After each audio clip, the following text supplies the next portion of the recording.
Hello Mzansi, following what happened between Inno Morolong and Olwethu at Senton Club on Sunday night, so Inno has decided to respond to Maphepha ndaba on their DMs.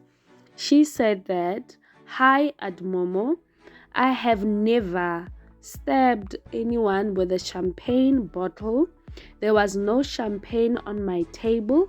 You can ask any girls that were on my table. I will not comment more on this matter. Let the law take its course. I'm not on the run. The police knows my address. They can come anytime." Now, Mzansi, these are the clips on Morolong's Instagram stories on Sunday. Like, what are this? Because she said that there were no champagnes. Okay, fine, we move. So now Olwethu also responded on her Instagram by saying, "Nginganzongenza uhlanya," meaning please do not make me a crazy person. Haibo. And then guys, please understand, I'm not Zulu. Obviously, I don't know her. This is the first time that I saw her.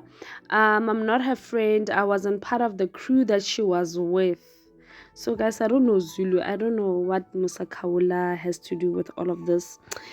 But she also said that on the comment section on the pin post, I hurt myself then if Inno Morolong is denying all of these allegations. Please take note that this is not the first victim or girl that is coming forth saying that Inno hurt me.